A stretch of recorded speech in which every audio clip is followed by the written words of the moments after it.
आइए सुनते हैं आज की रोचक कहानी नसीब का लिखा। यह बात 15वीं सदी की है। किसी एक गांव में बहुत ज्ञानी पंडित रहा करता था। पंडित आजू बाजू के सारे ही गांव में बहुत प्रख्यात था और इसी वजह से धनवान भी। पंडित का परिवार ज्यादा बड़ा नहीं था। पंडित अपनी पत्नी के साथ अपने बहुत बड़े घर में अकेला रहता था, क्योंकि पंडित को कोई बेटा था नहीं और एक बेटी थी जिसका विवाह पास के गांव वाले एक श्रीमंत लड़के से हो चुका था। पंडित ने शादी से पहले अपने होने वाले दामाद की अच्छे से जांच पड़ताल की थी और अपनी बेटी का भविष्य भी ठीक से पढ़ा था।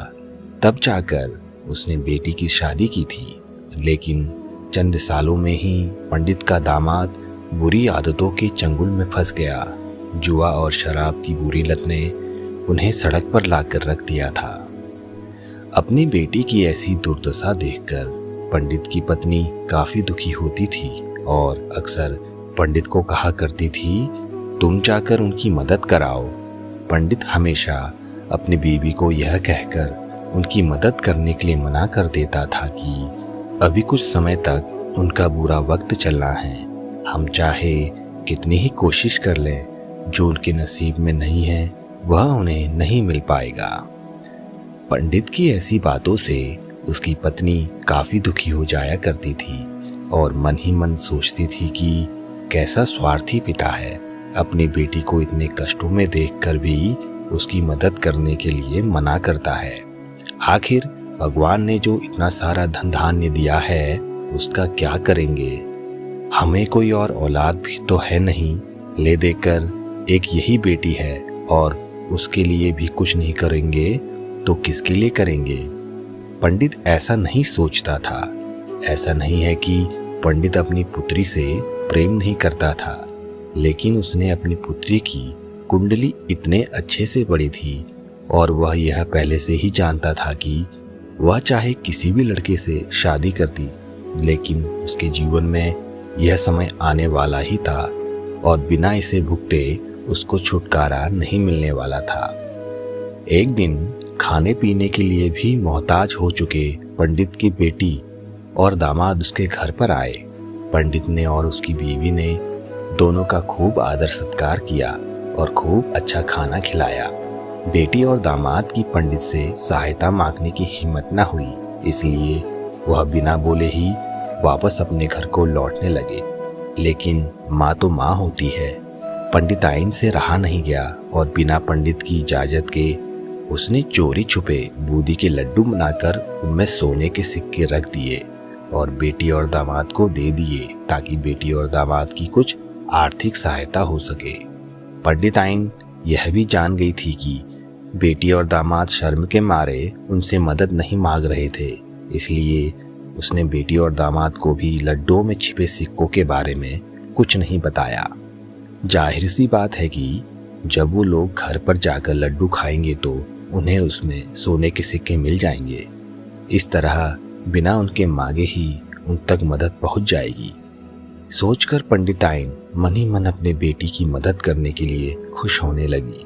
पंडित के दामाद और बेटी उन दोनों का आशीर्वाद लेकर अपने घर की तरफ रवाना हो गए। उन दिनों गाड़ियां तो होती नहीं थी, घोड़ा गाड़ी या बैलगाड़ियां चलती थी। पैसा ना हो तो और चीजों की लेन देन से भी व्यापार होता था।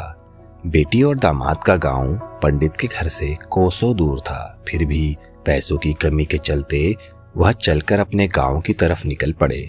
थोड़े दूर ही चले थे कि पंडित की बेटी के पैर में मोच आ गई और अब उसको चलना भी मुश्किल हो गया। पंडित के दामाद ने जब देखा कि उसकी बीवी अब बिल्कुल चलने में सक्षम नहीं है तो उसने एक टांगा अपने घर तक किराए पर ले लिया। दोनों पति पत्नी टांगे में बैठकर घर तक पहुंच गए, लेकिन टांगे वाले को देने के लिए उनके पास पैसे थे नहीं, इसलिए पंडिताइन ने जो बूंदी के लड्डू उन्हें दिए थे वही किराए के तौर पर उस टांगे वाले को दे दिए। टांगे वाला बूंदी के लड्डू को लेकर वहां से चला गया। टांगे वाला अपने घर की तरफ जा ही रहा था, तब उसे एक हलवाई की दुकान दिखी। उसने सोचा कि थोड़े से बूंदी के लड्डुओं से मेरे घर के लोगों का पेट थोड़ी भरने वाला है। इससे अच्छा मैं इन बूंदी के लड्डुओं को बेचकर उनसे कुछ चावल खरीद लेता हूँ। टांगे वाले ने बूंदी के लड्डू हलवाई को बेच दिए। जिस गांव में वह हलवाई रहता था, उसी गांव में एक आदमी ने अपने घर पर पूजा रखी थी और उसी पंडित को उस पूजा के लिए बुलवाया था। पूजा में लगने वाले प्रसाद के लिए उस आदमी ने उसी हलवाई से बूंदी के लड्डू लिए जहां पर उस टांगे वाले ने बेचे थे। हलवाई ने भी उस आदमी को टांगे वाले से खरीदे हुए लड्डू ही पहले दिए ताकि वह खराब न हो जाए, क्योंकि वह नहीं जानता था यह लड्डू कब बने हैं। पूजा खत्म होने पर दक्षिणा और बूंदी के लड्डू लेकर जब पंडित अपने घर आया और खाना खाने बैठा तो प्रसाद में लाए बूंदी के लड्डू खाते वक्त लड्डू से सोने का सिक्का निकला। इस घटना को देखकर पंडिताइन की आंखों से आंसू बहने लगे।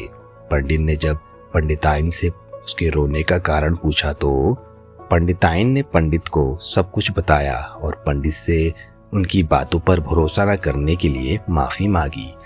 पंडित ने पंडिताइन के आंसू पूछे और कहा कि तुम्हारी तरह मैं भी अपनी बेटी से बहुत प्रेम करता हूँ, लेकिन अगर हम उसकी अब मदद करते हैं तो दामाद हमसे हमेशा ऐसे ही मदद की अपेक्षा रखेगा और अपनी बुरी आदतों को कभी नहीं छोड़ेगा। पंडिताइन भी अब पंडित की बातों से सहमत हो गई। 2-3 महीने बीत गए। पंडित के दामाद और बेटी फिर से एक बार उसके घर आए और इस बार उनकी परिस्थिति पहले से बेहतर थी, क्योंकि पिछली बार खाली हाथ जाने के बाद दामाद ने नया काम शुरू किया था और अपनी सारी बुरी आदतें भी छोड़ दी थी। दोस्तों, नसीब का लिखा नहीं बदलता। यह कहानी आपको कैसी लगी? क्या आप भी नसीब पर भरोसा रखते हैं या फिर आप उन लोगों में से हैं जो अपना नसीब खुद अपने हाथों से लिखना चाहते हैं? ऐसी ही रोचक कहानी सुनने के लिए आप हमारे YouTube चैनल को लाइक करें, शेयर करें, सब्सक्राइब भी करें। धन्यवाद।